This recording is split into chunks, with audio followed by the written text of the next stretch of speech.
All right, good afternoon, everybody. It's July 11th, 2018, and I'm very honored and pleased to have with me today a friend of mine, and yes, you guessed it, a former student, and his name is Ray Burkhart.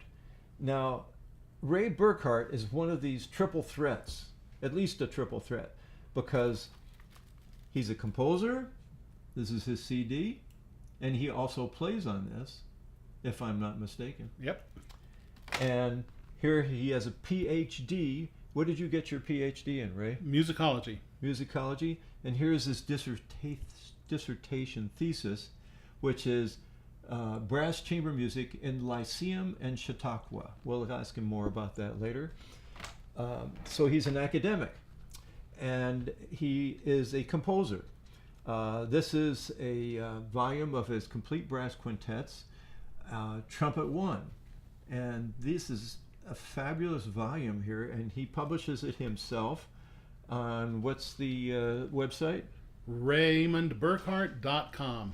And that's spelled how? RaymondBurkhart. Right. .com. Right. So and what I think is really interesting about you, Ray, is the fact that you are so accomplished at all of these things. You won't say that because I know you're very modest. But as a performer, you are equally comfortable playing lead trumpet with a big band as you are playing Handel, Let the Bright Seraphim, as we will send you a link to some of these performances. So he is able to do that, which in Los Angeles is a good thing. Yeah, it's good to have the variety. Right. Yeah. And then he is a teacher and an academic, and this is part of the joy of doing Going videos live. in my house, going live. Okay, would you like to speak to somebody? No, let's not do that. It's from Relax the Back. I think they know my number. So the second thing is, besides you're the academic and you're teaching at a college. Yeah, I've taught at several. At several different colleges, and you've taught trumpet as well as what else have you taught? Yeah, I've taught trumpet studio. I've taught Maybe brass a little ensemble. closer to the mic. Yeah. I've taught trumpet studio. I've taught brass ensembles. Mm-hmm. I've led three big bands. Right. At the university level. Well, yeah. At two were at the junior college level, which is college level. Right. And Pasadena City College, Glendale College, and then at Occidental College. Right. Right. And I've also conducted chamber opera. I've taught harmony and theory, and appreciation, and music history. Right. And that's a lot. yeah, That's just right there. That's a lot.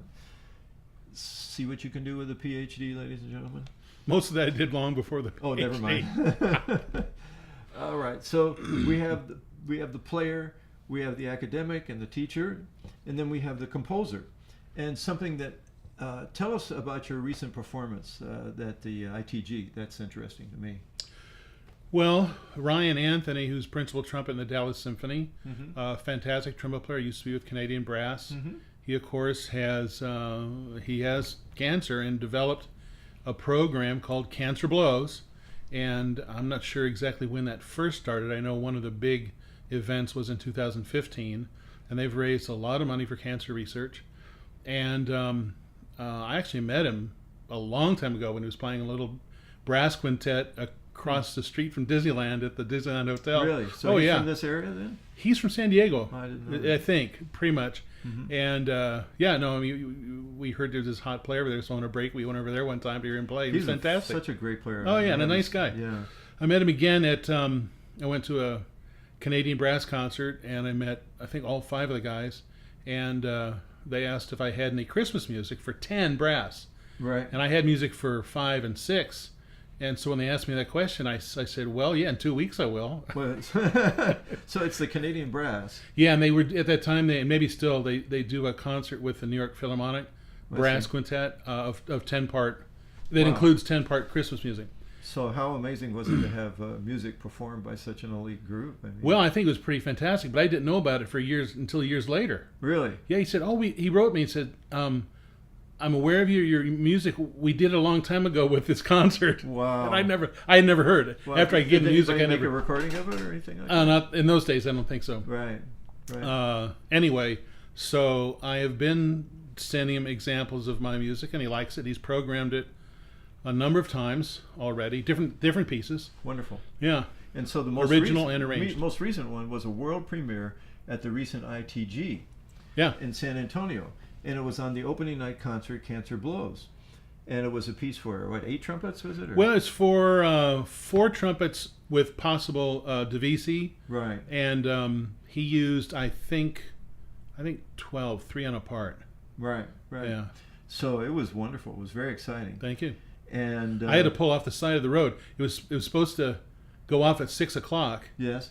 And so I was going to watch it and then head to a gig, but it was delayed and delayed and delayed. So I finally had to leave, Oh, and I just no. left it on the phone next to me. And I'm driving over, and as soon as they say, "Oh, here it really is," and I pulled over Okay. to listen So to you it. got to hear it through your I phone. got to watch it on the phone, Oh. but it still worked out. I got to the thing without about a minute to go. That is so much like the life of a freelancer in Los Angeles. That's L.A. You know, because you have this really exciting aspect of your career that may be going on some other place, especially as a composer. Didn't happen to me as a performer, really, but as a composer, I can imagine, you know, that how excited. The only thing I can relate it to is on my 50th birthday, I taught all day at CSUN, Cal State Northridge, and then in the evening, I had an opera to play. And so that was my 50th birthday. But that's what you do when you're an LA freelancer. I mean, you just do what you have to do because it's fun and because people are paying you to do it. You never know, right? So Quick story: yes, the very first big earthquake I endured here in Southern California. yes, You and I were playing in a brass quintet for a noon concert at Pierce College. really.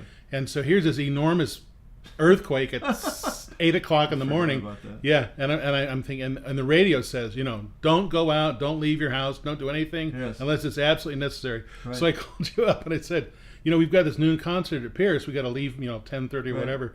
What do we do? He says, hey, it's a gig. We got to go. So we went. So we went and we played. Well, yeah. So That's the- welcome to LA. Yeah, exactly. It's a great story. So we're going to get right. I guess let's get into the playing thing. This is an introduction to Ray Burkhart. So we'll make part 2, the playing aspect, where I'm going to ask Ray about his warm up and exactly how he develops his upper register and tone and all those good things. So this will be the end of part 1. Don't go away, Ray. We'll be right back.